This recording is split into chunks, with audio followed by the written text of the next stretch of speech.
Welcome to the Lauren Hour podcast with your girl Laura D. We back in the house, y'all. So tonight we have a very, very special guest, Mr. Benova. Go ahead and introduce yourself, please.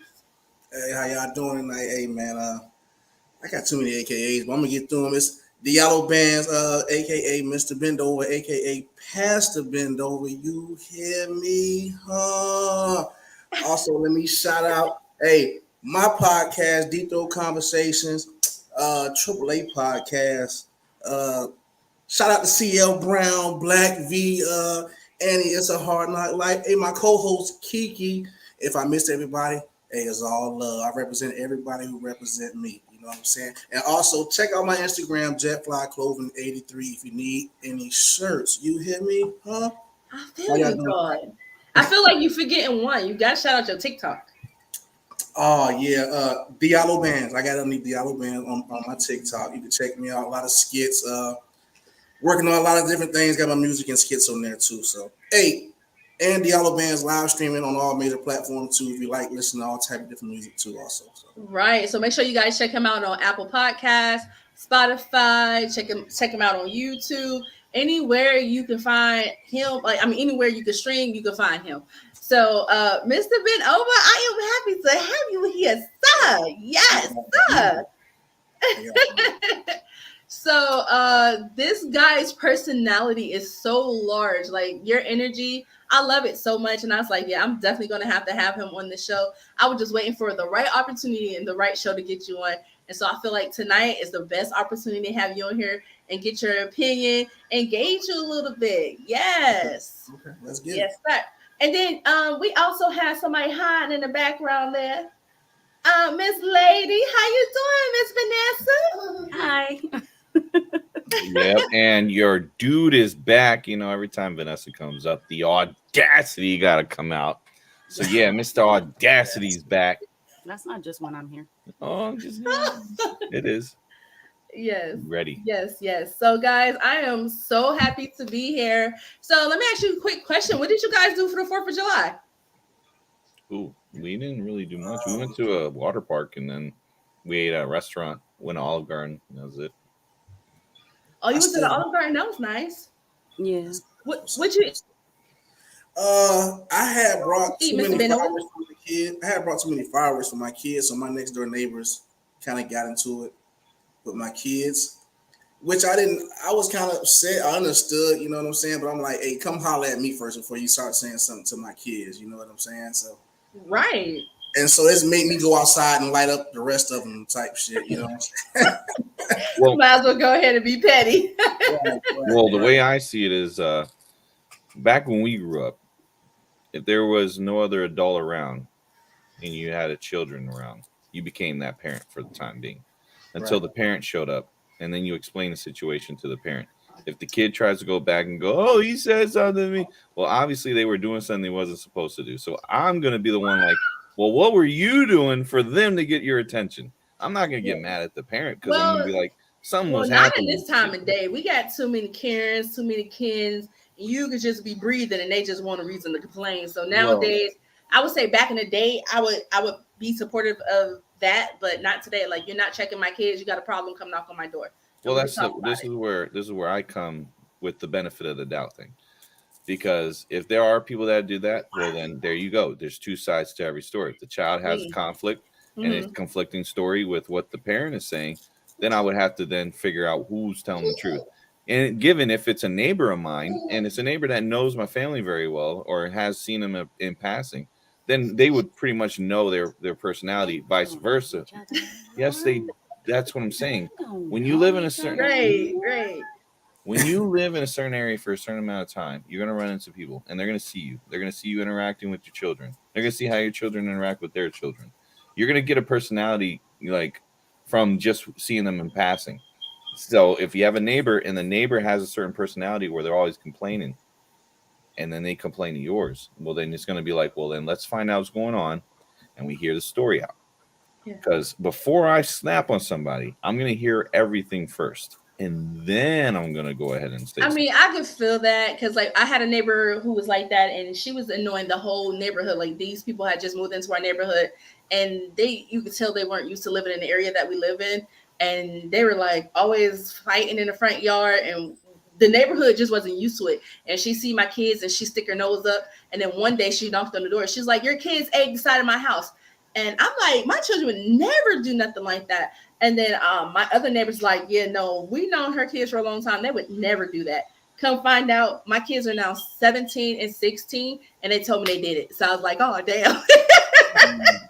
Well, see with me is I've been here.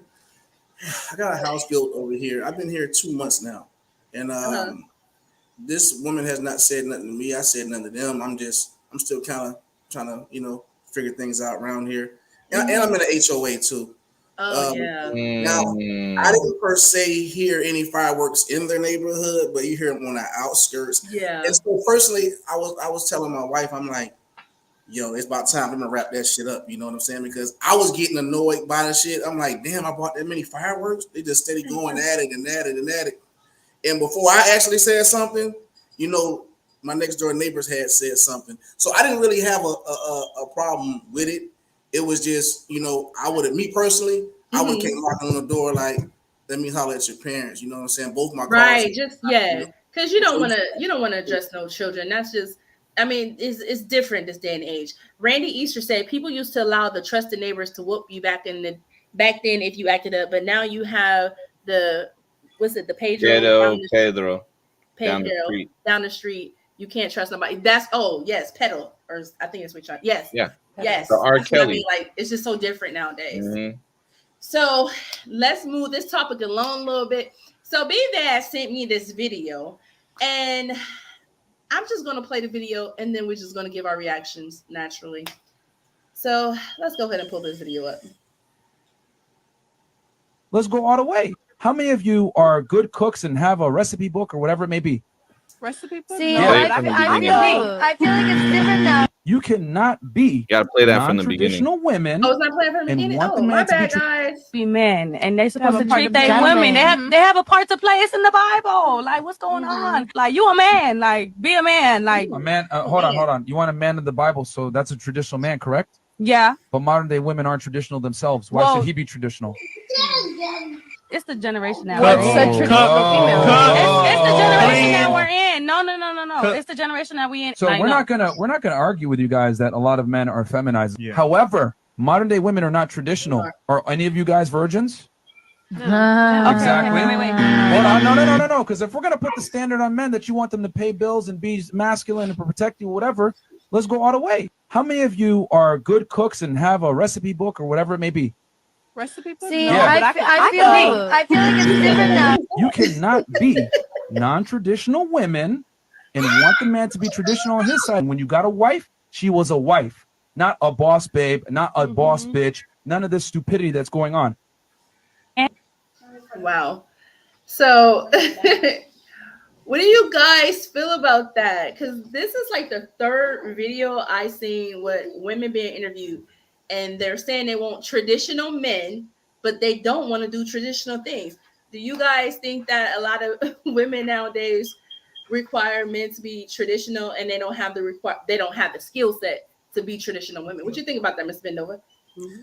Now, Would you this agree with is funny because I had posted 2 things on my Facebook page today pertaining to this subject, and my shit been litty. It's been litty today. You hear me? I could have had a whole party. You have to understand, depending on your age, how old you guys are, raised up. My shit froze up, my bad. Depending on your age, how you was raised, like my grandparents raised me totally different. Mm-hmm. You know what I'm saying? And back then it was totally different on how they did things. You know what I'm saying? Mm-hmm. And it seems like today is just like hidden agendas between everybody. You know what I'm saying? Yes. You got hidden agendas. I got something, you got. I want this, so I'm gonna do this. But now it seems like most of these women they watching too much damn. I got an Amber Alert. I'm sorry.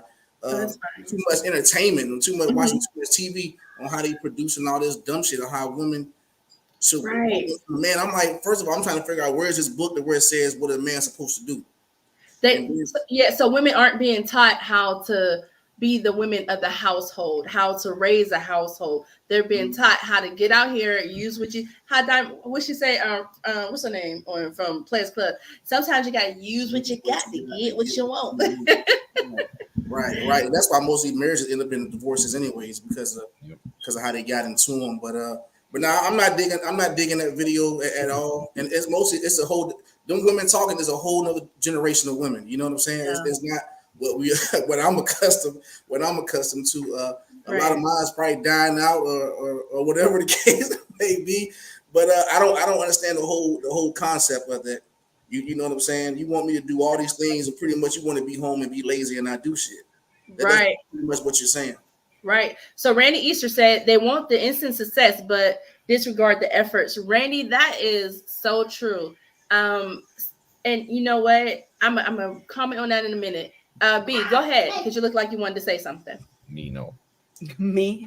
Go right ahead. In a minute, pull that comment back up because I'm going to address that comment. Opinionated This was an rant opinionated. here. It was a rant. Yeah, I did have a rant about it because go ahead, Vanessa. I mean, it's not the guy is not wrong. You can't expect a traditional man if you're not going to be a traditional woman, right? In a sense that if you want him to provide and pay the bills, then guess what? You have to work in the house. You have to be that other half, regardless. Yes. You have to be able to hold the house down. Make sure that the food is cooked and that, you know, the children are taken care of and that the house is clean, and that when he comes home from working hard, since you want him to pay all the bills, that he has no need for anything else when he gets in the house because he has everything there.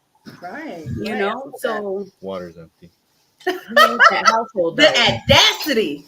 That household, though, I ain't that chick and I don't want that man. She said, "I'm not that chicken. I don't want that man." But not only that, it's that's what I can do it myself. Yeah, it's the expectations they expect of a man. You got a handful of men who doesn't need a significant other to make it in life. You know what I'm saying? It's very few men out here where you don't need. You know, I don't need a partner because most marriages they need both incomes for the household to work. You know what I'm saying? So I'll be trying to explain like. Where you think these men at, and then like I don't know Kevin Samuel shit. Like how you expect to get them that type of man? You know what I'm saying? Right. So it's just like I don't know. These expectations are crazy. And then she brought in the Bible. I'm like, okay, you want to pull one thing out the Bible, but don't pull out the other. Benefits you, right? You know what I'm saying? Right. So, Randy, I love this comment. Randy Easter said, "Women today don't want traditional men; they want the traditional benefits." Yep. Man, Randy, listen. This man has way worse. I like that. That is facts. Like, hey, Shaka. So I think that women today feel like because I look good, if I am visually satisfying, that should be enough for you just to give me the house, the car, the ring, and be lucky if I kiss your raggedy butt when you walk through this door. And don't be dirty because I'm gonna stop you at the door. And that's what Randy means by they want the tradition. They want a traditional man who's going to go to work, music video, take care of them, make them feel secure, and their femininity or whatever. And yet these women do nothing to stroke these men egos. So I feel like if my husband is going to go to work, right, then it is my job to at least make sure dinner is done. Make sure the kids are good. I'm going to take the kids to the appointment. I'm gonna ask them, how was your day? What can I do to make your day less stressful? Because you've been at work all day. And if he's taking care of, I'm a stay-at-home mom. I don't work. So I'm gonna be on my P's and Q's. And I have some people who like, girl, I can live that life. I can't live like you because you like a slave. Like I remember someone said something like, you got a curfew? And I'm like, yeah, actually I do have a curfew. And they're looking at me like, can't no man tell me what to do. Like, first of all, I'm in a partnership. If my partner says to me, I'm not comfortable with you being out at this time, I would like for you to come home at this time. By all means, I'm bringing my ass home at the time that he asked me to. And it's just a respect and it's just that partnership. Anybody else want to add anything? Yeah. So the water still hasn't filled up. But anyways, let me go on to, I agree with what Mr. Bendova was saying here. It is an issue with today's generation, Gen Z. Gen Z's more I think it started superficial. before that too, though. They're more superficial though. I mean, we were the last generation, like I would say, 89 was like the cutoff of those who were traditional family household. I was raised in a household kind of untraditionally. My mom was not a traditional household holder because she was single mother. So as a single mother, she was more independent. She didn't really need a guy to support her. She just wanted them around. And that's okay. That makes sense. Independence. You want to be able to have that. And I want independence for my lady here too. I want her to be able to say she wants me around, not needs me around, because then that takes away that partnership. That you were saying, where we both have an equal say. We both have like the same amount of power in our voice. And if we don't agree on something, I take it as like a negative and a positive. Don't make it makes a negative if you multiply it. Yeah. So it has to have both parties either agreeing or both parties disagreeing. If not, we do our own independent thing. So I try to keep the balance with that, as far as balance and keeping it in a way where no one doesn't feel like they're doing more than the other. Yeah, I get that. That takes away from that household thing. Yeah. But these today's chicks now, women. Today's women. Why like are you? I'm talking about chicks because they ain't women yet. They haven't grown up. They haven't graduated to womanhood. They will graduate when they have the mindset of like, well, what I said was stupid, and I need to take a step back and reassess myself. And like, she should have taken a reassessment there when he shot her with all those shots. She was trying to explain herself, and it's like, no, I do look good. So if I'm good, like they were saying, this is what I deserve. Like I deserve all that because I look good, but then the looks fade. So that's true. That's true. So Mr. Shaka said nowadays women only bargaining chip is their vagina. So when you try to make them to show worth in other ways, they look at you like you speaking in a foreign language. I would have to agree with that. And I'm not saying all women. I'm saying some women because they're bred to only use what they got to get what they want. But I want to also place some blame on the men here. And the reason why I want to place blame on men, because some men are okay with women not having traditional values. So if the world is glorifying a woman who's always on the internet shaking her behind and it's sexy, it's cute, or she a bad bee, then the next women of generation are watching this and they're like, okay, this is easy money for me to go to the club and become another Jocelyn Hernandez or someone else, or Princess Love, somebody like that. That's what these young girls are getting. Like, so a man gonna buy me these fancy cars if I go show my body, if I act like I don't have a brain and I don't have sense, and I don't have to be a traditional wife in any way, meaning I don't have to bring nothing else to the table but this good. And so I think if men were to uphold tradition a little bit more too, I think we'd have less women out here shaking that thing. So go ahead. So do you blame all on men, or is it 50-50 the man and the parents? I blame 50-50 because women have the choice whether they want to act that way or not. It's always a choice. I mean, if you see this person on TV doing this, your morality should be like, no, I wasn't raised this way. And just because it's easier to get money this way or to get attention this way, I have more class and more dignity to carry myself this way. Because first of all, one day my children might see me out here acting up. I don't want my child to see me in this light, and I don't want my child to do something like this. It's just like Cardi B said. She would never let her daughter watch any of her music videos or listen to any of her songs. But yet she's out there performing stuff like this because she knows what she's doing is technically not cool, even though she tries to justify it. Put that comment back up there. I'm gonna read that comment real quick. So Randy Easter said, they find that the visual appeal is what they provide on the table when retrospect, the man is acting what is benefiting the man. Cook, clean, maintain a home, and it's been complicated to answer that. I don't know if that was what they meant. Cook, clean, maintain a home. It's been complicated to answer. As how it was written. It's kind of throwing me off too. Yeah, I don't know.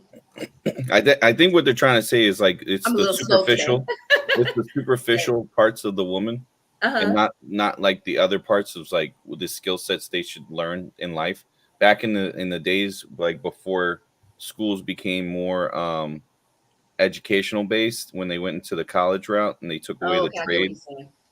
they took away the trades, so men would learn like carpentry, woodworking, mechanics, and then the women would learn the home ecs, yes, the sewing. Yeah, I know. I saw it. Yeah. I've seen those. You participated. I did not. I did home ec, not. and That that's was not another, my and that's thing. another thing too. Like what is so sad is, you know, I ain't gonna throw no names out there. I got a couple of homegirls who really can't cook. When old girl said in that video a cookbook, she was really puzzled. Yeah, she thought that was like a new thing. Right? What is a cookbook?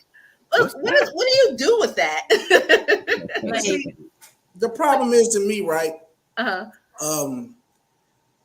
Just think about most of the people, they come from broken homes, single parent homes. Yep.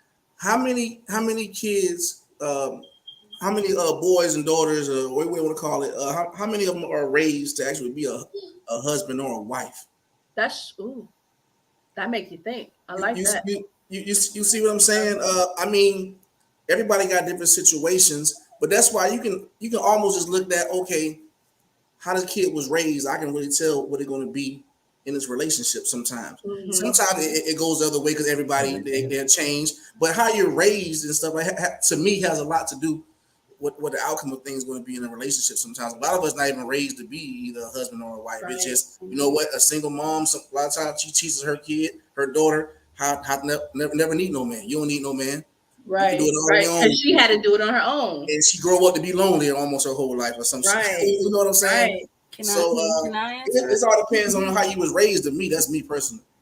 I just want to I kind of want to respond.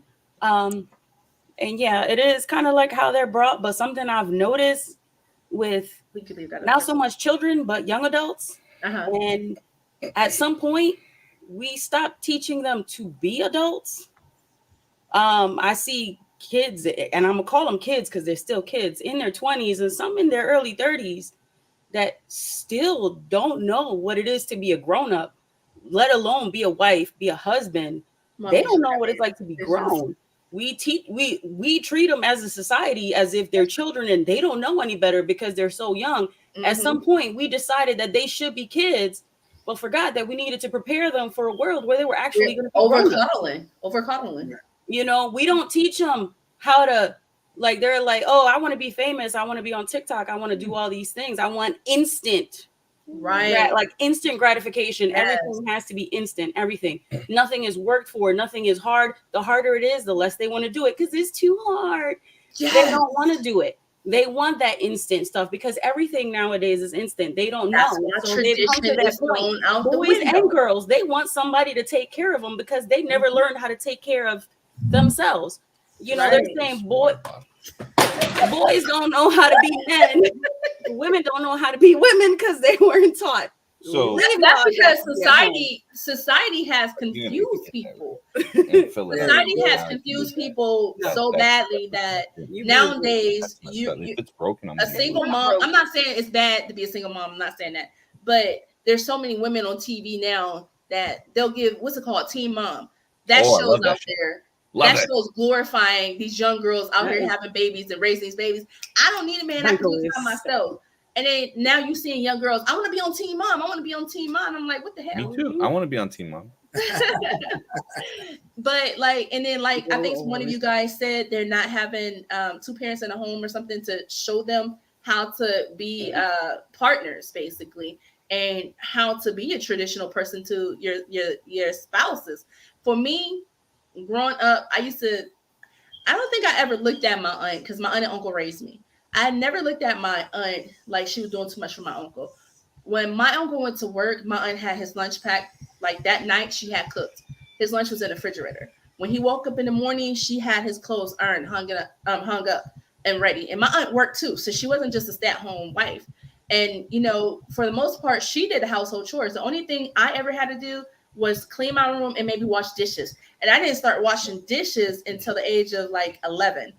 And I had to tell like my husband, like my aunt did so much around the house. This is how traditional she was. She did everything. I didn't know how to wash clothes. It took for my husband to teach me how to wash clothes, you know, but I did understand how to cater to him in other ways. I knew to make sure dinner was done. I knew to make sure the house was clean. I knew to make sure to have his clothes ready. Rather, you know, the first 5 times I burnt his pants, And his water bottle is full. I never learned how to earn because my aunt she took on the role of the whole house. Yeah, water bottle. And that's what I'm saying. Let me tell you, because I want to move on from this in a minute. I think that if men and women held each other accountable, and men actually tell women, listen, keep your clothes on, and keep your mouth not so trashy. It's attractive. It is sexy to wear clothes. It is sexy to use more than just your body. I want to have a stimulating conversation with you. But sometimes men be out here that want the goodies. And, you know, the women are like, hell, you going to give me the goodies and you going to do this? All right, cool. We just got to get to a space where we realize if tradition kind of came back, I think less women would have to be out here working and worry about daycare. If you really think about that, you wouldn't have those expenses that make you struggle as a mom, because you want to be like, okay, I'm gonna get my behind in the house, and I'm not gonna be like, oh, I can't be taking care of no man, I'm too independent. And you be like, okay, this is a compromise. You know, it really is a compromise. It's not really me 50-50. It's 100-100, because he's putting forth his best effort and you putting forth yours. It shouldn't be we gonna split nothing. It's both we gonna come to the table wholeheartedly and we're gonna make this crap happen. You feel me? Right. So let me move on from this segment, because man, that is something we can talk about all day. So guys, it's been a lot of stuff happening in the news, so much stuff trending, and you already know what time it is. It's time to get to the trending corner with Lord D. Let's go.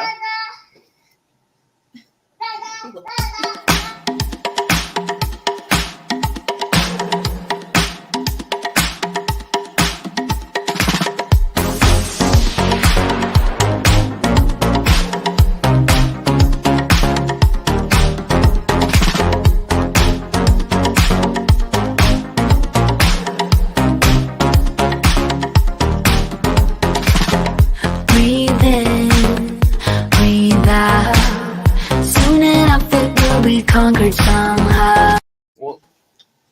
I'm sorry, that song always gets me like I'm like, yes, breathe in, breathe out. So let me quit. So guys, I know you guys have heard about this case in Akron. It's all over the news. It is on CNN, MSNBC, trending all over the world. There was a young man in Akron, Ohio, by the name of Jayland Walker, who was in a high-speed chase with the police, and he ran from the cops. He got out of the car, ran from the cops, and he was gunned down 60 times. And the cops said that once they got to the car, they found a weapon in the car, but did not find a weapon on this person, but yet they felt the need to gun him down 60 times. One definitely get into that. And then we have this young man, another terrorist that they tried to paint into be a mental case, because that's what people were saying now. This 22-year-old decided that he was going to create chaos on July 4th in Illinois town, and it was a parade going on, and he's about 30 people, 6 dead. And this young man was apprehended. He did not have a cut on him. He didn't have no bullet wounds. Homeboy got up and walked away scathe-free.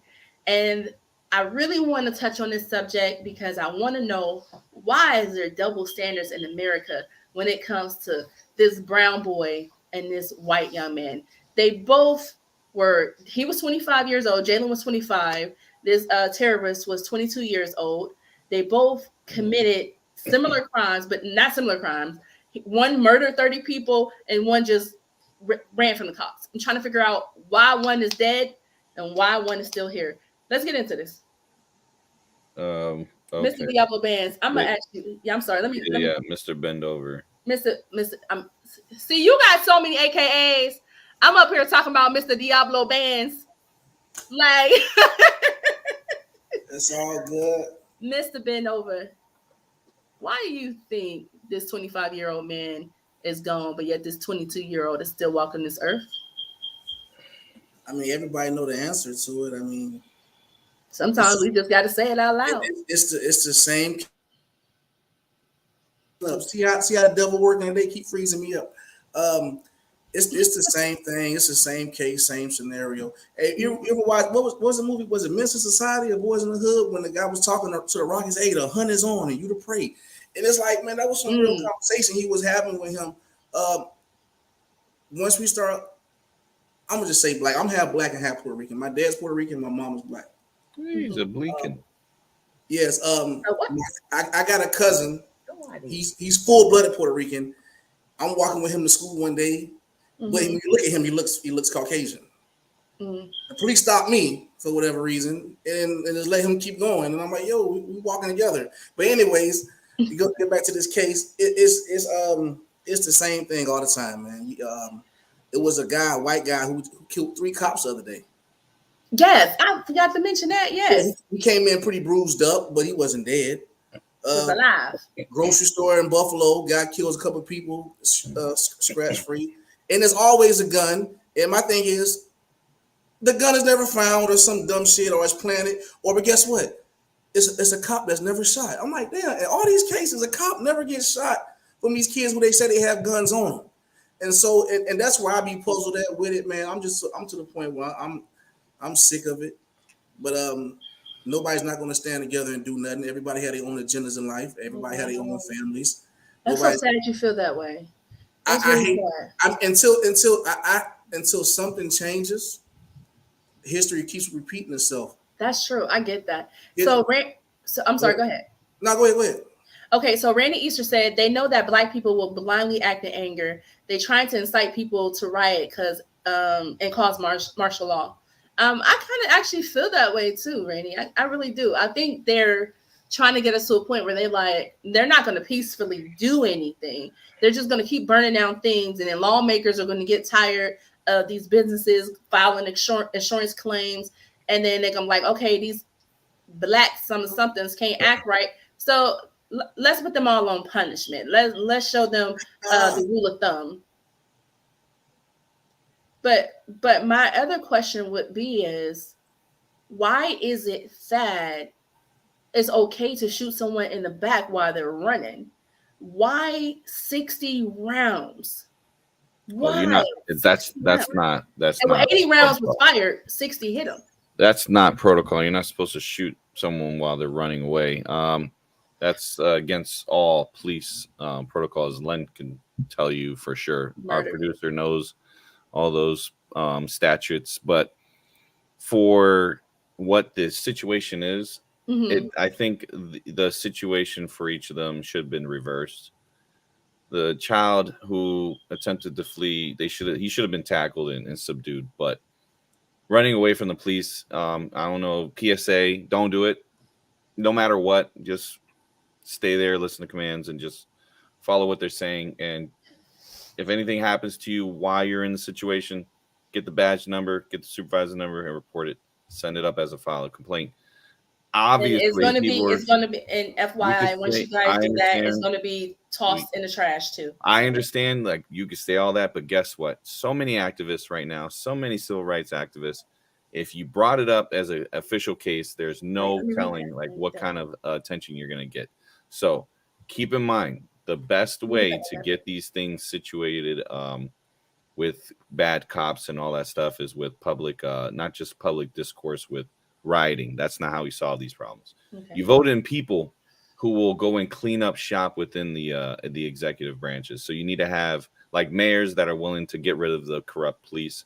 You're going to have like councilmen that are willing to get rid of the corrupt police. You got to vote these people in. You're voting in people that are like in the pockets of these guys. So they're willing to protect them. So just keep in mind that these tragedies that are happening, it's unfortunate that it's always like one-sided. And I feel like it's going to be one-sided for a long time until the same way. Not riots, though. No, don't destroy the country, because if you do enact martial law, then no one has rights. Okay. So it's voting. So, that's how we change that. Okay, so 1 second. So Randy Easter says the guy that killed those people in that church, Dylan Rufus, who he's talking about, they allowed him to get Burger King, which questioned the judicial system. It did. And you know why they allowed him to get Burger King? Because they wanted to secretly say, good job. Good job. But not only that, it's like, no, listen. Let it out, Mr. Mendoza. Go My, ahead. my thing is this, right? I'm freezing my internet trash today, but listen, they do this stuff deliberately in front of your face. It's a spit in the face. Yeah.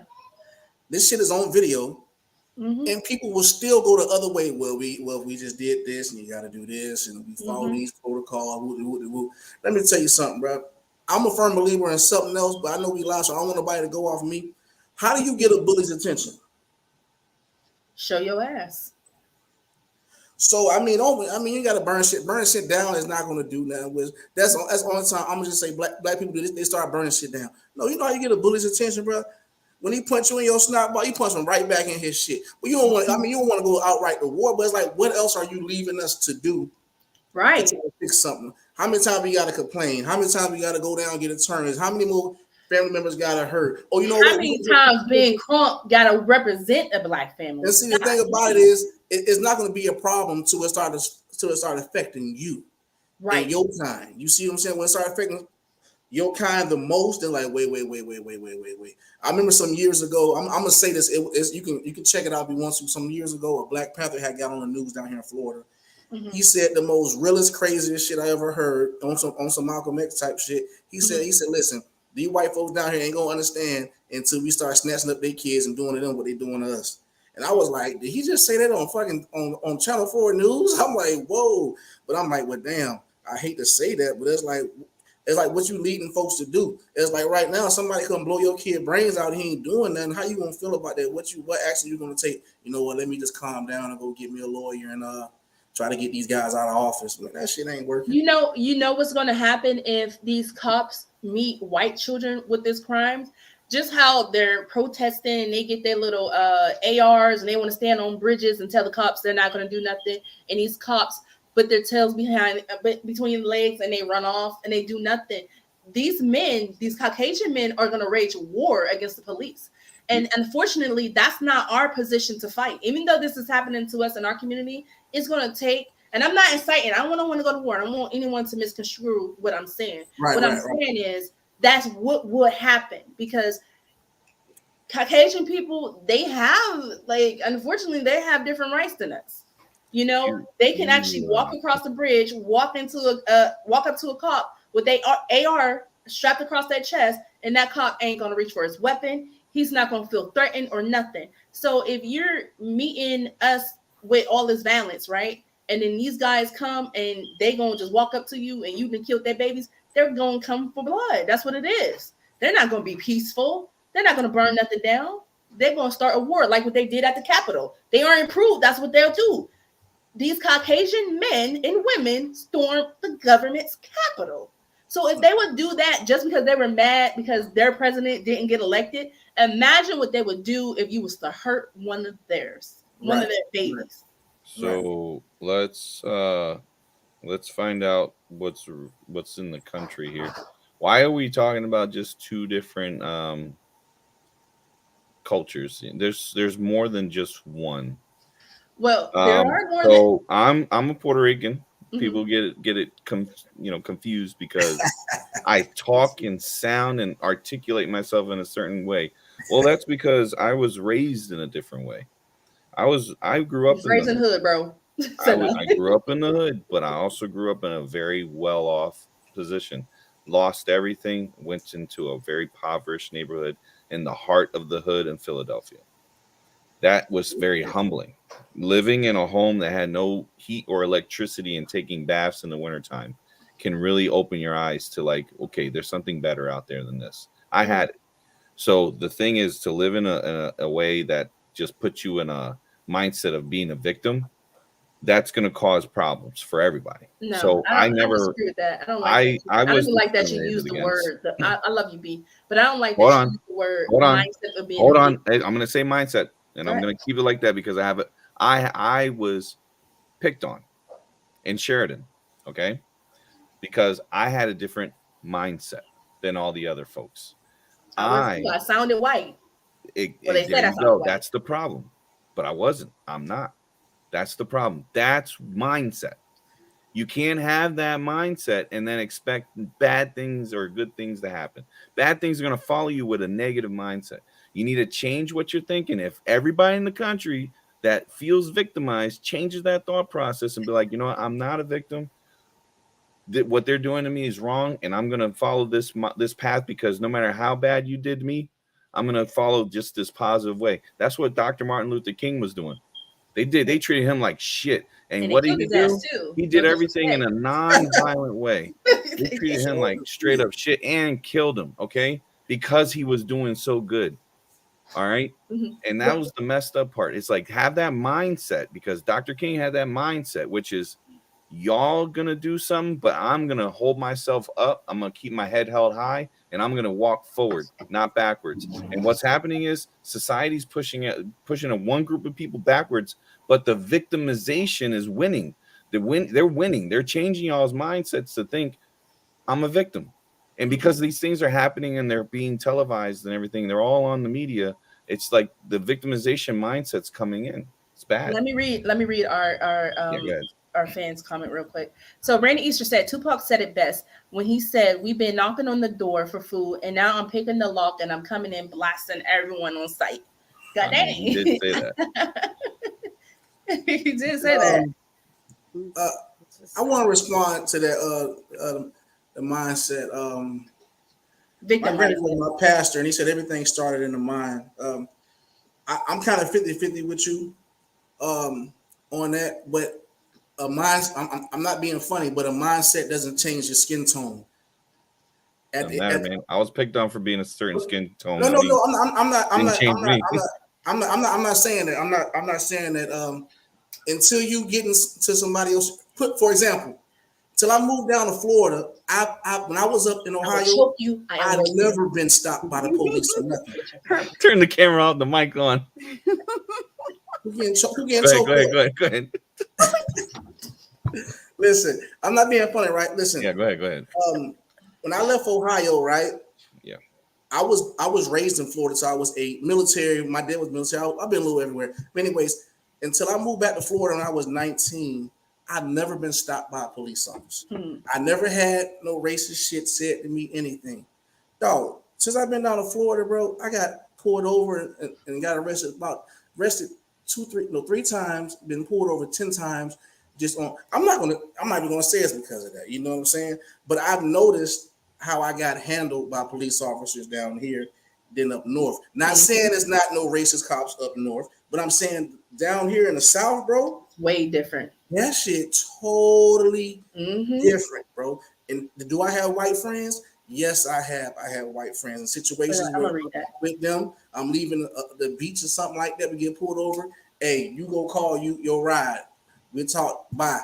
And I'm just chilling. I'm not even gonna get into what happened and stuff like that. But I'm saying I've experienced things. Not saying you haven't or you haven't, the Lord, but when you experience things to certain levels, it just changes your mindset, period, on how you view people and how you look at things, because it physically happened to you. So if you haven't experienced something, not say you can't look at something and not feel what they're going through, but experiencing something when you know you haven't done anything wrong, and it's like, wait a minute, something ain't right this, bro. Like, you know what I'm saying? So I've experienced a lot of different things since I've been down here, and thank God a lot of that stuff that they was trying to put on me, that I had to take time, get up over it, spend money on shit that I didn't have to. I wasn't doing nothing wrong just to get up off me. You know what I'm saying? But yeah, I feel like you have to experience certain things to get a different viewpoint of different things. You know what I'm saying?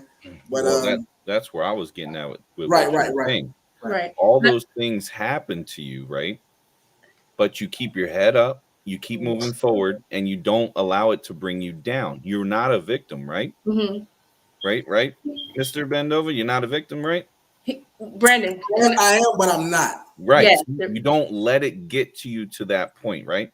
That's what's happening with a lot of society. If you look at the collective whole of society, you see a lot of people complaining and saying, I'm a victim, rather than saying, you know what, I'm going to make sure that my children put in people in the office that are going to make changes that are going to change the way the mindset of the generation that I'm living in, because it's not right. I don't want people to be experiencing that stuff, but I experienced it as a child. Okay. Growing up, being picked on for how I looked Laura went through that shit. We I both did. got picked on for Yeah. that, and that stuff. But the difference between me and you is though, Brandon, you walked away and I beat ass. That was the difference. Exactly, I because was I had a better thing inside of me that says what I'm doing is not going to benefit myself. It's only going to hurt people, and all I'm going to do is make myself lesser rather than holding. If I hold myself up and walk away, then I'm being the bigger person because it's not worth it. Not to cut you off. Let me address our fan real quick though. Go ahead, address. Yeah, because I've been popping this in and out. Okay, so Randy Easter said the government plays upon words as well. Native Americans were sanctioned into reservations, Black people sanctioned into reservations, but it's called the projects. That is so true. I agree with that. Yep. So B, I mean, I get what you're saying because, like I said, back in the day in school, it was the way I talked. Yeah. And because we had a little bit more, like when we moved to our area, we had a little bit more, and people used to like, oh, like my aunt had this brand new Trans Am, and they're like, oh, y'all got the Batmobile car, you know. So people thought we had like, well, you know, it was a 2 working household, so we were good. But in that, I never walked into any situation thinking I was better than anyone. So I did get picked on for a little bit.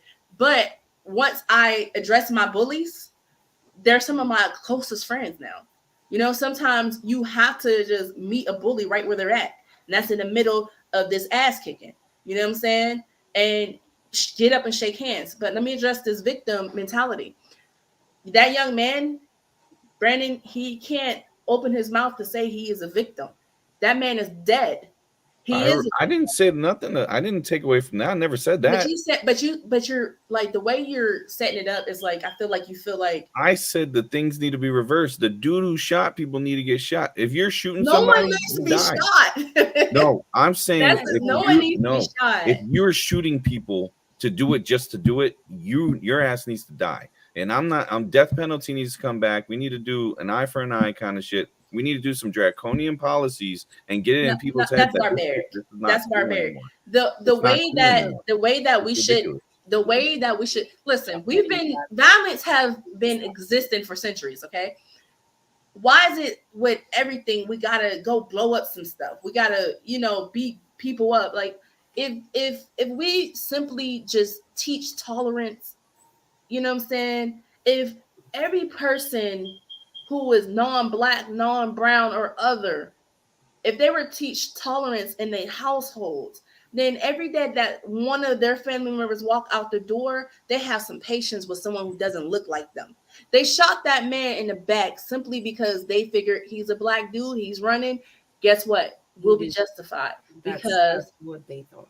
Exactly, because society says when your skin looks like this, it's a threat, right? But if we would remove that, and number one, it'll start with movies, because why is it always a Black man, dark skinned, he got to be walking like this and got the gap? You know what I'm saying? That has been stained into the brain of so many Americans, and Caucasian and Asian and other, their kids watch these movies and they automatically think that these guys are bad.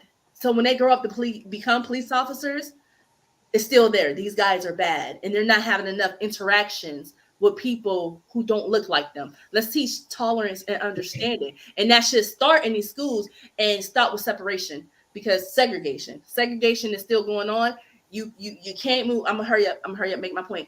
You can't go to like Butler. You can't live in that district. You can't. Most Black people can't afford to live in that district because they want the housing to be so unaffordable that your Black children cannot come over there. And if you use someone's address, here go laws. You can't use this address to make your kids go to school here, because we want segregation to stay in place, because we don't want tolerance to begin here in school, where children learn how to conduct each other in a social settings. And I'm done with that. Go ahead. If anybody want to add to that. Like you're saying what I've been saying. Change the mindset by teaching tolerance and patience. That's changing mindsets, by the way. Okay. So if we want to change mindset, yes, we have to teach that. But also, the people who are older now need to also have that thought in their heads too. Me, I hear it and I don't like it. I've already said what needs to be done about those individuals. If they're willing to do that in public, take them out in public. Public executions would change people's mindset. I'm just saying. Listen, I feel that if you start holding more people accountable It's all about accountability, bro. You think these cops keep? Wait a minute, I got the chance of going to jail or getting this done back to me. I think twice about it. But when there's no consequences, behind anything, it's all across the board. Police, if the police is doing it and they're wrong, if a criminal's doing it and they're wrong, let Vanessa go after you. Go ahead, Vanessa. Okay. And I mean, okay, so let's say you see famous people, and famous people do dumb shit because they're people. They do dumb shit. So we hold them accountable for their dumb shit to the highest extent. And literally all they do is entertain. But we don't hold people that are supposed to protect us to the highest extent. We don't tell these people that you're supposed to be here protecting me, but you're not. You're using it for your own agenda. We don't hold them as accountable as we do famous people. And yet they should be held at a higher level. Right. Because they're here to make us feel safe. But just because, what's that stupid, was it Uncanny Valley, where they look at something and it looks sort of human, but it doesn't look like me, so it's not real? Kind of thing, where just because they can't think it messes your head up. So that because your skin tone is slightly darker than mine or slightly lighter than mine, or your hair looks different than mine, or something stupid, the most superficial crap you could judge anybody on, just because your skin color is a different color, that's crap. You don't treat people like that. You're not supposed to look at those things. And yeah, you're right. You should teach your kids that, because I mean, my son's 14 now. He's getting ready to hit in the world. And I'll give you this. Sometimes I am very terrified because, yeah, he's Puerto Rican, but, you know, it don't look that way. And it terrifies me to some end because I'm like, he's a young man and he's going to be in the street. And I don't know what's going to happen when. And my son's autistic and he can't necessarily communicate things the way he wants, and he can get shot just because he didn't communicate something that he was doing correctly. Right. And some trigger happy cop feels like he didn't jump fast enough and he didn't speak loud enough, or he just didn't like the way he moved, and not understanding that people interact differently with the cops. Civilians are not trained to act under pressure with police officers. People get scared. And Brandon, I know you said about don't run, but that it's natural human reaction. No, it's not. Yes, it is a reaction. If you're not, no, it's not. You know what? I think us being from different backgrounds and having different experiences, I don't think you can speak to that.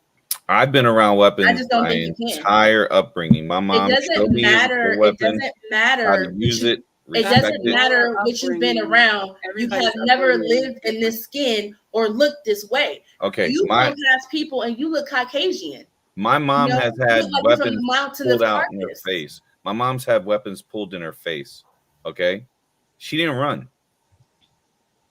Why? She was trained not to run, because if you change the mindset, again, trained, it's mindset changing.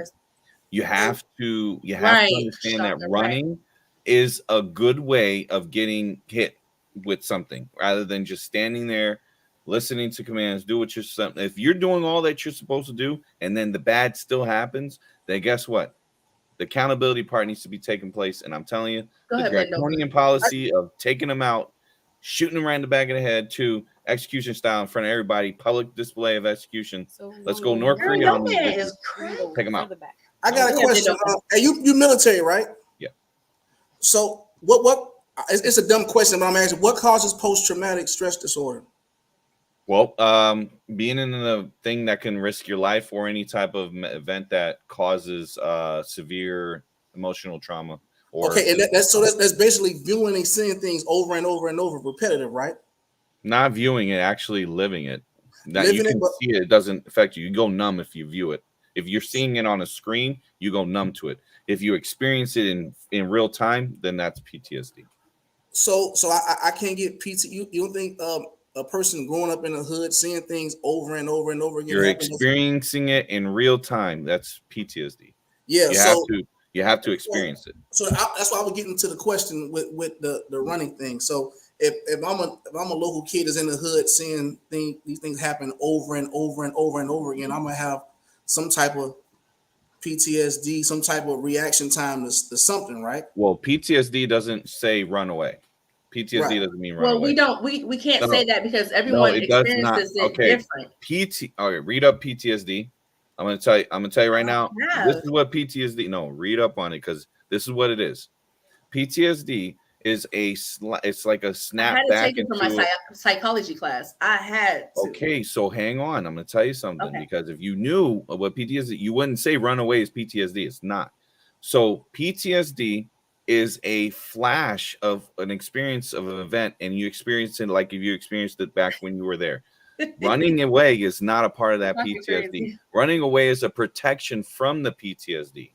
Okay, when you're in the moment, you're going to relive it. You're literally reliving. You're not reliving the running away. You run away because you're going to experience it. The people that know what's coming and you're trained in it, you're going to be like, okay, this is my response to it. If I see weapons, I'm just going to stand still, listen to the person, because guess what? I ain't got one. So I'm going to be smarter and just not cause any sudden movements to someone who's willing to throw that shot. You have to be calm. You have to hold yourself in a situation where you are calmly talking. You don't yell, lower your voice, and you experience it in that way. So that way it's showing that you understand what's going on. You understand that this is a serious situation. You're not trying to make light of it. And you're not trying to cause any serious problems with this going forward. Mm-hmm. So the PTSD side of it is like, oh crap, I'm back like I'm 13 again, and I just saw my friend get shot in the face, and I'm like, oh shit, I'm gonna get shot in the face, so I'm gonna run. No, what's happening is you go into shock. Your body goes into shock. All you do is just think about that time. You either are screaming or you're gonna attack the person. Okay. So those are the two things. You don't have that runaway. The runaway is another thing. B. So I love you. You my boo. You my boo. But I do have to counter you with that.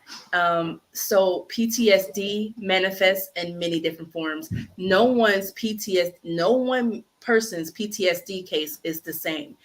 I have relationship issues. Like if I feel like I'm falling for someone, my natural thing would be to run. Like that's my PTSD, being too serious in relationships. Like I said, that's why I've only been in love one time.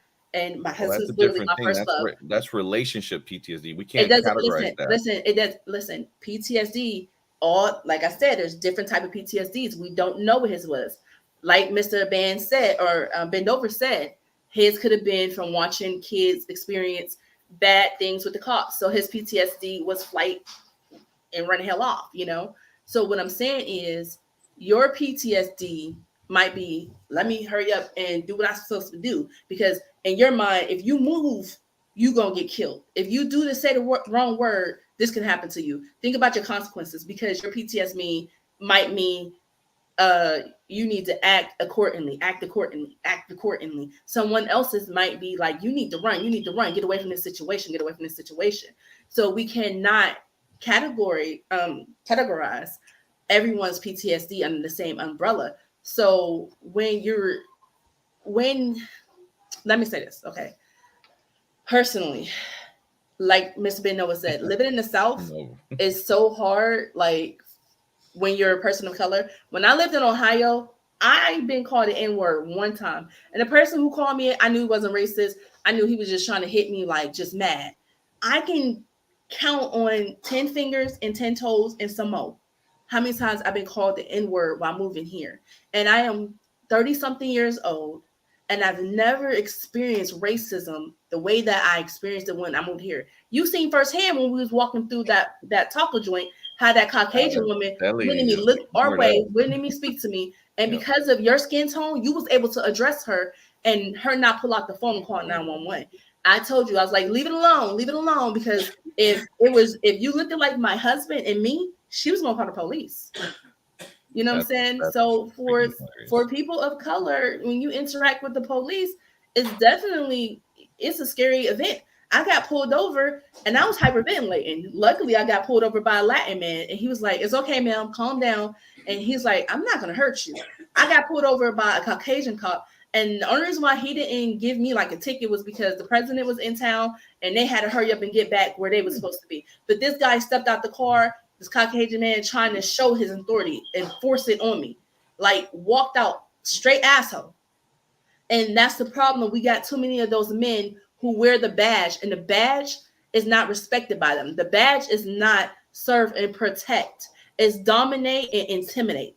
That's what they use that badge for. It became that after the Rodney King situation where it turned really bad. Right? Yeah, after it became really bad. It was bad then. It was bad. No, it was bad then. Beat his ass. I said it was bad then, but this was like the first time post civil rights that it was. It is. Shaka, it was I agree. really bad. No, it's not. Shaka, it is. It got televised. It got a lot of reaction. You had a lot of activists that came out and outspoke about it, and it made those LA cops look really bad. Problem is, those people in that era are now your chief of police. We're gonna wrap this up. Right. Those people are still there. They're the chief of police. They're your senior leadership. They're the people that are going into mayors. They're the people that are in your Senate. Those are the people inside the House of Representatives. Like I said, these people are voted into office or being appointed by higher officials that are in the pockets. These guys are an organization. And that's why it is so important for everyone to watch out for voter suppression. Sorry to cut you off. Voter suppression is real. It is going on in a lot of places in the South. It is going on in a lot of places in the North because they know that a lot of people, brown, black, and other, are starting to see that we got to get these people out of office, and they're afraid to get out of office. So they're trying to find ways around keeping you guys who are able to vote. If you have expired ID, if you never had an ID, these are things that they're using to keep you guys from voting. So make sure you guys pay attention, get out there and vote and pay attention. What Brandon is saying is right. It is important to vote. It's very important to vote. But also when you see these politicians trying to block your voters' rights, step on their necks and give them hell. Yeah, and also we want to vote people that are pro fuel. And not just in the big pro elections, oil. All of them. We need all pro people, not like anti, because like I'm not cool with $5 of gas. Yeah. So we're gonna go ahead. We're gonna go ahead and wrap this up because it's been we've been going over an hour lately. So Randy said the majority or few of those higher commanders are in the Klan. Randy, that is the truth. Sometimes amen, brother. True, yeah. That is so true. Or third degree Masons. Yes, sir. Yes, sir. You ain't never lied. Man, Randy, I know you Randy said on point tonight. Randy said he liked to be in the background. Randy, I need you on here. Like I just love your point of view. Like you just be coming with some stuff. Randy, don't be camera shy. Don't be camera shy. You know the camera love you, sir. He can come on without it too. He can. Yeah, you can come on without it. Nah, he can't go ahead he on like the deep dark voice when they be talking to guys and you know what, B? Like Randy shared some stories with me of because I don't know if you guys know what he looks like. He looks like he's an Asian guy. He just looks Asian. He doesn't even look like he's black, but he's black. I think his father's black and his mom's Korean, I believe. And he had to deal with our own people telling him he didn't look black enough, or the other people telling him like, you know what I'm saying? So yeah, he's Blorian. I would love to have him on here because his life is. What? I know, Brandon. Why you gotta blend everything? Man, he's Bleakman, and then he's freaking Blorian. We need to bring all of them in here. Lord. So, guys, if anyone out there, Randy's Easter Facebook page, go add him on Facebook. Any of my fans listening, that man needs to be on somebody's runway. He needs to be in the Target ad. Okay, he needs to. You know what? He needs to be a representative for Colgate. Okay, we trying to get Randy out there. That's my boy. I'm trying to get Randy out there, and he's my number one favorite truck driver. I'm going to give that to him. So Hunter Gather said, you guys have a number to call? Yes, we do. You want to call in real quick? Mr. Bendover, if you have to dip, you can feel more than free to dip. Put the number up there, please, production. Hunter wants to call in. So, Hunter, the number is 980-616-9891 if you want to call in. That is 980-616-9891. Wait, what did I say? See, that's some edibles kicking in. It's like, I'm playing, y'all playing. I don't be doing no drugs, y'all. That's my natural self. My natural self be high as heck. Did you put the number in? So I think my phone number is like 980-616-9891. There we go. That's the number if you want to call in. But yeah, Mr. Benova, yo, I appreciate you so much. Thank you so much for coming. And let me tell you, I met him through CL. And from the first day we had interactions, I was like, I love this dude. This dude he is funny. He is genuine and genuine. And I was like, yeah, I definitely want to work with him one day. And yeah, I got to. And his show, Deep Throat Conversations, I love it. I love it. Do you have any shirts that you can hold up? Well, nah, I got, matter of fact, nah. I do, but I gotta go. Hello? Next time, Hey, Hunter, how you bring him doing? on in. Right. Real good. I appreciate y'all. I'm gonna check y'all out. I appreciate y'all. Bye. You're speaking with Allure. All right. Yeah, I just found you guys on here. I've been surfing around. Are you guys from Akron or Ohio or Yes, we're from Youngstown, Ohio. Youngstown, Ohio? Mhm. Okay. Well, it's cool. I love any content on YouTube. I admire and respect anybody that's on here and having discussions about things and talking about what's going on in the world or whether in our own communities, wherever. Listen, are you guys familiar with WNIR Talk Radio in Akron? No, sir, I've never heard of that. It's 100.1 FM, Mm-hmm. and you can get it on during the day. You can even get it on an app. You can go to their own. It's WNIR, and it's the Talk of Akron. It's been on the air as long as I've been alive. Oh, wow. Great radio show. It leans to the conservative end of things, but it's a really good show. Mm-hmm. But if you guys have any questions, I've got a bunch of friends of mine are police, Mm-hmm. and I wasn't always friends with police. I used to run around with a lot of shady characters, and I'd say probably 90% of my friends ended up with multiple DUIs, in jail, just down on their luck all the time, drug use, and I went another way. I got married and raised a family, and chose a different path in life. We all have personal choices to make, Mm-hmm. I agree. And now I've got a kid's going to graduate from college with an engineering degree. And, I never went to college. Congratulations. Well, thank you. I'm a proud father. I'm also an emotional guy, but I'm also a person that gets attacked all the time on social media for being called a racist. Mm-hmm. Because I have conservative views, because I have a theory that we should all respect authority. Yep. And that starts when we're young. And it's taught to our children when we're young. And when we don't teach our children that, then that's when we have breakdowns, and that's when we have issues, and that's when, hate and sadness and despair and all these things are allowed to flourish. Mm-hmm. So I don't think that Jayland Walker had a hateful upbringing. From what I saw at his family at the press conference, my heart goes out to him. I couldn't imagine losing my son at the age of 25. Right.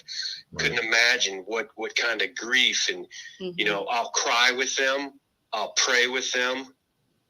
I would go out of my way to help somebody and comfort them like that. Mm-hmm. But what I will not tolerate is this one-sidedness that because he was black, he's somehow untouchable. He's somehow not accountable for his actions. He's somehow, like the attorney said, he was chased the night before in New Franklin.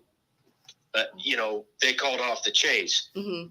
And like somehow that's the proper way to police. Like that's the way that if we start doing that, then guess what? It will be the wild, wild west.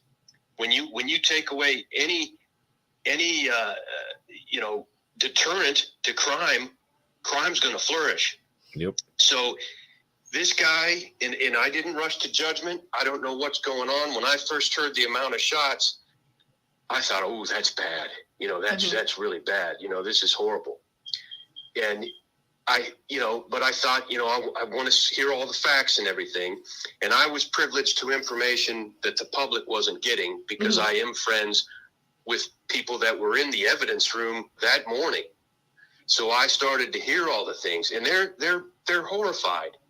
Those officers, their lives are, man, I bet they're rethinking their choices in life of what they did for a career, because these guys don't make much money. And that's the last thing in their mind, going to work singing, oh, I'm going to shoot some black boy today.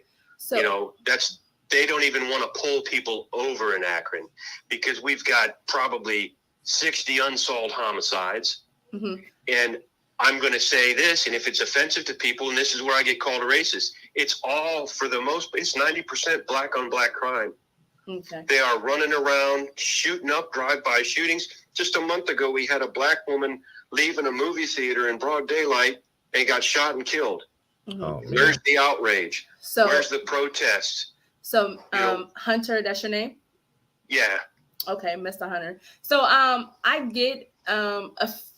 get what you're saying, but at the same time, I think that sometimes when you guys hear, and I mean other Caucasians, I feel like when you guys hear things about Black people in the news, so much crime is highlighted when we commit it, but people don't highlight the white on white crime. See, but that's your perception. I'm an equal. I hate criminals equally across the board.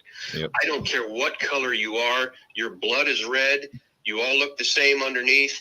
If you're a criminal, mm-hmm. I'm not saying if you're a color. I'm not a racist. I don't judge. No, and like I wouldn't call you a racist.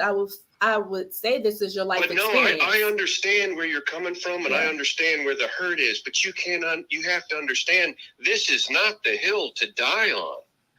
Now, the boys, I call them a boys, young man. The young man's fiance died. Mm-hmm. She was killed in a semi-truck accident, and I think so were some young children along with her. They haven't given us all the details to that story. So we do have something called mental health issues that are going to play a part in this. He had his wedding ring on the front seat. He had his Glock with the magazine out of it. Now, I have a theory that if you're driving down the road on the highway at a high-speed chase and you've got a ski mask on and you're worried about having this weapon and maybe this live-loaded weapon, maybe he dropped the magazine, and on a Glock, okay, there's no safety. So maybe he emptied the chamber and fired the gun. That's the quickest way to empty a Glock. So, maybe that's what happened. But that gun was fired, and they saw that shot, and they reported it. Okay. So every one of those officers that have, families at home, they want to go home, they want to be safe and sound. They hear shots fired, and when these officers are out there, and one of their brothers that are out there defending families and defending everybody, they're the first line of defense. If somebody's breaking into your home, you're calling 911, saying somebody's breaking into my home, and they race to your house. So let me leave that comment up there. So, Mr. Hunter, I agree. I actually support law enforcement, but I don't support cricket cops. I don't support cops who go into their job and the one thing they want to do is create local terror, because we have I don't. This is a tragedy. This is a tragedy. So but the person responsible for this tragedy is Jayland Walker. Now I'm going to tell you this, and you're probably not privileged to this information either. And when the reports come out, he is a suspect in multiple robberies. The reason he was being chased the night before, because he is a suspect in multiple robberies. There is video, and you can go on Akron. You can go on Akron's Facebook page. Go to June 17th, and you look at the pictures where they're asking help for the community to identify a robbery suspect. And you look at that boy's. You look at those eyes, you look at the brow, you look at the nose, and you tell me if that's not Jayland Walker. Okay. Now, it's all going to come out that he's a suspect in multiple robberies. So there's the police. So not to cut you off, but there are a few things I heard you say, and I kind of want to address. Sure. You said this young man's fiance died in a semi-truck accident? Correct. Well, one of the things he could have been thinking about was contemplating suicide. That's another thing I was going to get That's why he said mental health. So privileged information that came out Monday, the morning of the shooting, and there was rumors that either family members or friends of the family had called the station in the prior weeks, had called the police station to warn them about him, that they were fearful that he may be, contemplating a suicide by cop scenario. Oh boy! So whether that's true or not, I can't confirm it. Well, yeah, I'm gonna say that's all speculation at this point. It's all speculation, but what's not speculation is he was armed. He was on a chase with police the night before. He was on a high-speed chase through a residential area where people walk their dogs. where kids are out. You know, I know it's late at night, but it's still a residential area. Mm-hmm. He fired a weapon, whether it was a negligent discharge or whether it was intentional. He fired a gun in his car. He was wearing a ski mask. It's 80 degrees at 12:30 at night. Who wears a ski mask while they're driving down the highway? Well, Mr. Hunter, actually, I was going to give you some information. So I think another thing that we have to get rid of in these communities and in the world, that the attire that some Black men wear is something that they're always going to commit crimes in. There are some Black kids out here who actually wear ski masks as a sense of fashion. On an 80-degree day? Yeah, listen. I know No, 17-year-olds, there's a whole conversation on Facebook right now. 17-year-olds are wearing full jogging suits. Hats. I can go down to Summit Lake Park, which is a primarily Black park down there. The basketball hoops, the indoor activities. I took karate down there when I was a kid in the 80s, and I was the white kid in the karate class. Mm-hmm. I can go down there on any 80-degree day, and I'll bet you $1,000 you're not going to find one person in a ski mask. Listen. You have not explored all of the urban cities. You haven't been to where kids down here in Charlotte, North Carolina, they're walking in a full hoodie, like Trayvon Martin wore, a full hoodie, full sweatpants, and they might have on one of those mask things that has something on their, like is a graphic design mask on their face, and it's a part of fashion. And I think that we need. This isn't fashion. He's not a ninja. We can't. We don't He's know. an Uber We don't driver. know that. We do not know that. I know that. He's not, come on here. What again? This isn't the hill to die on. The facts are not going to support what you want. Listen. It's not about the facts supporting what I want. What I'm trying to do is open everyone's mind up to that. Every situation that a Black man is in does not mean that, like, you guys describe us as about to commit criminal activities by what we wear. This is what blows my mind. This has nothing to do with fashion. I don't care what you wear. Why? So tell me this. Listen. I love Black music. I love Black food. I love Black movies. I don't have anything. I think Halle Berry is one of the most beautiful women in the world. I'm not racist. I love to watch, sports. I got nothing against anybody's color of their skin. I think the American Indians got the shaft in this whole deal when we talk about race. And you know what? One of the people who support Black people the most are the American Indians, the Native Americans. The Native Americans. But here's the deal. Why does the Black race continue to defend people who aren't? It's not defendable. It's not. So as of right now, I know that this boy does not have any active criminal background. So I have to give him the benefit of the doubt because the justice system has not convicted him. So you could disregard for the high-speed chase. So listen. No one is saying that. No one is saying that he is justified in running from the police. If he had ran from the cops and they caught him and he was still alive and they put him in jail, no one would be out here protesting and set him free. No one. They would though. We would. They would. No, they would not. People run from the They cops. would. They have. No, but the thing is, you can't prosecute someone if you haven't caught them. I've never run from the police. And guess what? Listen, I said, Brandon, listen to what I said. I said if the cops would have caught him and he had got arrested and he would have been prosecuted, now person would have been out here marching the streets talking about free Jayland Walker, because we'd have been like, he ran from the cops. He need to go ahead. He need to go ahead. If he would have pulled over, he would have been in jail probably. I'm hoping that's the case, but I can't say that because Jail's guess got what? 3 meals a day and a soft bed, and you get to go home. Okay, so we're talking about Jayland. How do you feel? How do you feel about this young terrorist? Because we always want to demonize the Black race. What about this young terrorist in Illinois who killed these innocent people? Because Jayland Walker did not kill anyone. He didn't kill anyone. Did you see the pictures of him? I seen the pictures of the weirdo. Multicolored hair and his tattoos on his face. What a dirtbag! But people from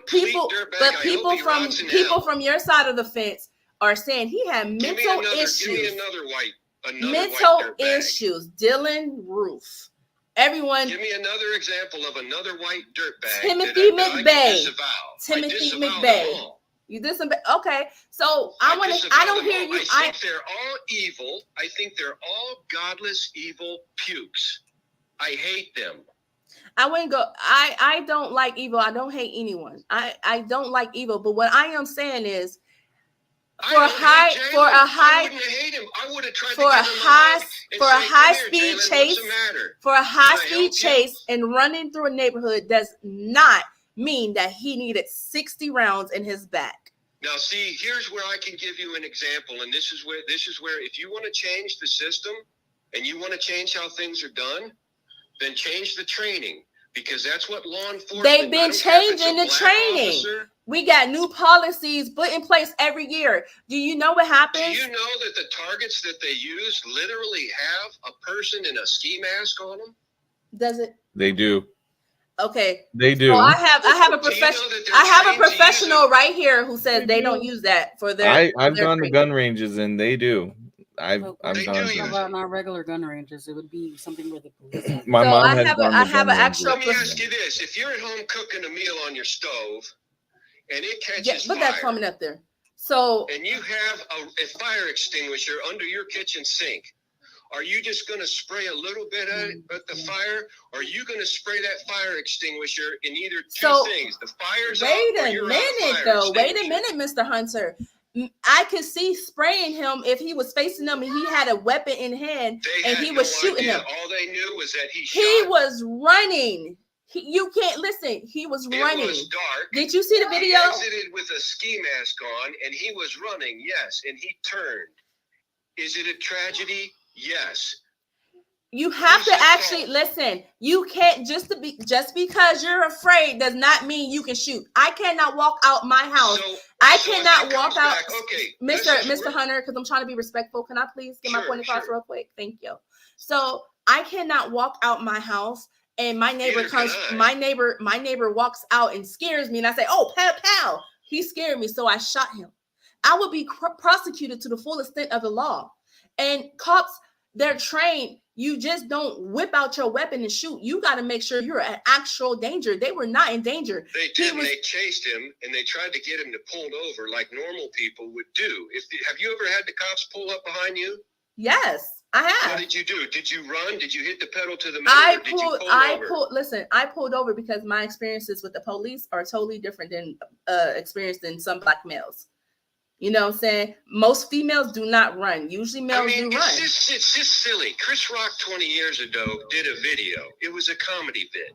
He said, how to not get your ass kicked by the police. First of all, I do not support Chris Rock at all. Chris Rock's funny. But it's the truth. If you've watched that video, it's comedy, but it's the truth. Listen, I don't support certain people who... Chris Rock is someone I don't support. I would never... Let me ask you this. How will your opinion change if you find out that this young man was in fact on a crime spree and did in fact have mental issues that was pushing him to make the justice system has this thing called by cops? So this justice system that we have in America is called innocent until proven guilty. So he was still needed to be found guilty in the court of law. So what you're trying to say, right now is we should throw out everything that America was built on. Right? I'm not sure. Because we have the right to face our peers, and that's a jury. He deserved due process. He deserved that right, and he could have had that right. If he would have pulled over, he could have went to court with an attorney and fought the police on anything he thought he was right about. That's what I That's the system. It's the same system that I can take advantage of. It's the same system that you are privileged to. Right. It's the same system that Jayland Walker could have said, oh, the cops are behind me. The lights are on. Okay. I'm going to pull over. Now, my guess is why he didn't do that is because he had his gun with him, which isn't against the law. We just passed a law. Anybody can carry in Ohio with a loaded weapon in their car legally, as long as you got. So, Mr. Hunter. So let me read this comment that we have from someone else. Randy Easter said, in that moment, we can't think for Jayland to just lay on the ground. Fear makes you react from fight or flight. And that is very true. I didn't want him to lay on the ground. I wanted him to pull his car over when the officer put the lights on behind him. Okay. And you know what? I bet his mom wanted. I bet his mother wanted that too. But let me say something. You just said something about that law that we have in Ohio. So I can name about 10 people who didn't even know that law existed. And most of those people were from the African American community. Unfortunately, some people are not educated in the laws of the land. He probably really thought that it was illegal. I literally had to tell one of my girlfriends, like she was talking about, I don't have a gun license, but I really want to go to Ohio. Maybe I know you want to see the best in him, and you want to think the I best. don't want to see. I want to see the best. I want to see the best in everyone. Maybe he thought that gun was illegal, and he probably did. Maybe it had to do with something at driving at night on an 80-degree night with a ski mask on. Okay, so have you ever been to any places in Florida or the Carolinas or in Texas? I've been in the Carolinas, but not in Florida, and I've never seen so a black man or a white man wearing a ski mask on an 80-degree day. The one thing that you will see in the South, and it's not just Caucasian kids. I mean, My black family kids, lives in the South. Caucasian kids too. They wear the sweatsuits. If they are anime fans, I'm not sure. I'll give you. I don't know I'll if you give the a hoodies sweatsuit, too. but The a hoodies too. knit- The A hoodies winter too. knit ski mask? Yes, that's what they wear to the parties. They go to the parties. Let me tell you why they do this, because you're not privy. Because you have not been raised in these areas, so you do not know. You're outside. I just told you I went to karate class and I was. You went to karate. Listen, I'm the only white kid and I look like a piece of salt and pepper shaker. Mr. Hunter, I do not mean to yell at you. Just tell them that the culture's changed with the anime style. It's not. I got that. Well, then their parents need to slap them and say you don't wear a ski mask on an 80-degree day and you don't drive around with your gun at night running through the police. let me say something. Listen, and I'm gonna tell you something. Why people keep deeming you as racist, and I'm not gonna say you're racist or not because I don't know you. But I give $20 bills to the black guys down at the veterans. Now that sounds a little bit suspect. You can't just say you can't. Because I know they got nothing going on right in their life. Hold on. So stand up and hug me. Can you hear me? Can you excuse me, Mr. Hunter? Can you hear B-Bass? He's trying to talk to you. Mr. Hunter, can you hear me? Yes. All right, I can hear you too. So let me start off by doing this. Why not go by this for like a thing in life? Just never again say I'm not a racist individual. I give things to black folks all the time. That right there is kind of like self-criminalization. That's the first thing they do is say you're a racist. Well, let them say whatever they say. The people say that to me. I'm Puerto Rican. They call me racist, but I don't care. It don't bother me none. I live my life however I want. People want to complain, go ahead and complain. Don't let people bother you with that. Why does it get under your skin? Why defend this? Why would anybody? But I'm saying, like, why does it get under your skin? It shouldn't. If you know who you are, don't let anything else bother you.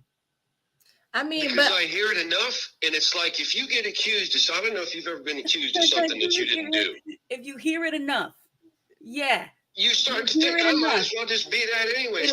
That's not how you, Mr. Hunter. That is not how you should address it. If you hear it enough, the natural mind would be like, maybe there is something that I am saying or doing that is giving off these vibes. Let me readdress.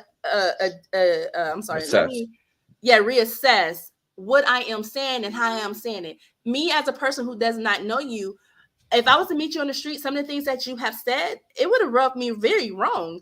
I'd have been like, wait a minute, what do you mean you give money to black people? That's offensive, as if we're just all poor or we're just all in help. Let me rephrase that. I give it to old white guys and old No, just say you give it to veterans. Vietnam just give it. Just say you give to homeless veterans. Yes, that's what you have to. Yeah, you could have just simply. You could have simply said, "I give money to vets."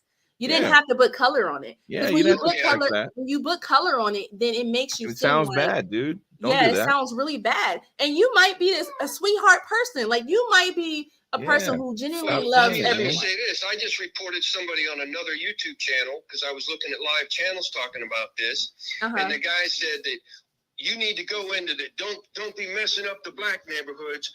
Go down the ways into the white neighborhoods and burn they shit and smash up smash up the Starbucks and all of this. And he's calling for violence. I reported his channel and I took video of it. So Randy probably going to report him to the FBI. So Randy Easter said it's different when you're raised in the suburbs. Be black for one day, he'll understand why we're defensive. Hey, can we speak on this Starbucks thing? Can we get rid of them? They're shooting each other They in are the black disgusting. community. Look at Chicago. That's Look at Chicago. But there, wait Yeah, a minute. Chicago's Wait a minute. bad. See, let Chicago's me say bad all something. Let around. me say something. Chicago got problems. Mr. Hunter, sometimes the media will show you all the bad about the black community, and they will not show you the black communities that are in Atlanta or in the Carolinas where black people thrive. In the South, black people thrive well. When you come down here and you see BMWs, Mercedes, they are driven mostly by black people. It's a different world when you go into the South. You go to the McDonald's and they're like, "Hi, sweetie. Hi, honey. Hi, sugar plum," and everything else. You come up here, they don't even look at you. They throw their change out the window, and they treat you like crap. But that's why it's important to not lump people all into one basket based upon color. It's just simply the way they were raised. Some people were just raised with no manners. But I'm talking about Akron. What's going on in Akron? Well, and when I go downtown Akron and I see hundreds of thousands of dollars. Yes, Randy. Atlanta is Black Hollywood. So let me say something about Akron. So Akron and a lot of towns in Ohio live in poverty. There's not a lot of jobs in Ohio that pay the wages that they pay in the South. So you have a lot of people who wake up and they pissed off because they have to go work 12 hours every day to make $300. About it. My ancestors settled in the Ohio Valley. They were Quakers in Mount Pleasant. They were part of the Underground Railroad. Okay, and sir, my people were trying to escape that Underground Railroad. So when you talk about how your people came, they were helping your people get through to safety. But listen, the North was in Ohio. They were part of that. They were part of the Union. They weren't part of the South. So when my grandfather fought on the Union Army. He was an officer in the Union Army. They went hundreds of miles on a buckboard with horses and hand tools, and they built their own homes. Okay. You got people that are living in poverty and they can't even make enough money to buy a bus ticket and go somewhere where there's a job. Wait a minute. Let me say something here, sir. And let me say this in the most respectful way I can, okay? It is so easy for you to sit back and talk about what your ancestors did and how they were Quakers and they were able to do things, when my ancestors at that time that you're talking about, how your people came over here and they just made lives for themselves. They weren't even allowed to think. They weren't allowed to read. They weren't allowed to be free. So they did not have a choice or a chance to build wealth. So they're set back for 400, 500 years. A black kid I went to grade school with, he grew up. I've known him since kindergarten. He's a firefighter now. He started a lawn mowing company before he was even out of high school. He started his lawn mowing business and went and became a firefighter. He still has his lawn mowing business. He has about 10 kids that mow for him. He's probably got $1 million in the bank, works his ass off, and he was living in the projects when we were in the kindergarten. He came from nothing. Sir, may I ask how old you are, if you don't mind? It's okay. We don't shame here. I'm almost 50. You're almost 50. Okay. So, let me say this, and I'm trying to be so polite, sir. There are some black people, like I told you, there are black communities all around the world that thrive. Okay. What's the difference in those people, though? Some is personal choices, but some have more access to opportunities. Ohio. Little tiny grasses and picking up dogs. Listen. It's hard to quit a job in Ohio and go find the next one that's good to pay. I can quit a job right now in North Carolina and move to the next job, right? And guess what? It's gonna pay me probably more. Okay. So is not having access to certain things like education. Back home in Ohio, the education system is far behind than the education system in the South. Okay. It matters. It matters, especially if you're someone. But you have the same kind of crap going on in the South. not in all neighborhoods. I'm sorry, but you have so many. I'm sure you can find neighborhoods with plenty of poverty and plenty of. So you can go down into West Virginia and find a whole bunch of white folks that don't have any teeth because they drink too much Mountain Dew, and they go out and they pick mushrooms and they hunt deer. It's a whole different lifestyle. It is, but yes. I'm talking about Akron right now. Okay, but I'm trying to. I know you're talking about Akron, but I'm trying to tell you why Akron is not progressive like other places. You guys have a lot of politicians who are in office who are not. See, here's where you're wrong. Akron's progressive. Akron had a 3-day event planned at Lock 3, which is one of the old canal locks. Akron was founded because it was a canal town. Quaker Oats. You ever seen the old Quaker Oats guy on the Quaker Oats? Yes. That's what Akron's history came from. That's what the silos that the university now is. The dorms are in the old silos where they held the oats. Akron was going to have a 3-day festival they have every year. Ribs, white, and blue. They have music, they have vendors, they have fun. Now that sounds like my type of party. But Mr. Beautiful, but they canceled it. They canceled all the fireworks. Why did they do it? Because we got people threatening violence. Okay. Yeah. Because the police shot Mr. Hunter, somebody that was doing criminal activity. Mr. Hunter, I'm so sorry. I'm not trying to be rude to cut you off, but that is our time, and it's going to cut off on you. And I don't want you to think that. Yeah. I appreciate engaging, and I appreciate the conversation, and I love you guys all. But this is wrong. Listen. So you do me a favor. Do me a favor. Make sure you like, share, and subscribe, and you watch podcasts, and you can be back on the show. We can have some conversation, and maybe we can get somewhere. It all starts with understanding and everybody willing to be open. That's why I called, because I can't understand why. Well, we're gonna help you get there. You have a beautiful night and be safe. And we appreciate you calling. Thank you for watching. Thank you, Mr. Hunter. Bye. All right. Thank you guys. Thank you everyone. We appreciate all you guys. Mr. Ben Over, I so appreciate you for coming on. I'm so sorry, guys. Make sure you check out Deep Throat Conversations podcast with host Mr. Ben Over and co-host Miss Kiki. Awesome podcast. I really enjoyed having him on. The conversation was so on point today. I appreciate everyone who tuned in, watched, liked, and comment. Guys, do not forget to share, like, and subscribe. We appreciate all of our fans. And guys, if you ever want to call in and voice your opinions, remember, this is the place to do it. We are down. We're always open-minded here, and we love all of our fans. Bye, guys. Have a beautiful night. Make sure you guys check us out on Apple, Spotify, and every other streaming service. Make sure you hit the follow button. Bye. Love you guys. Bye-bye.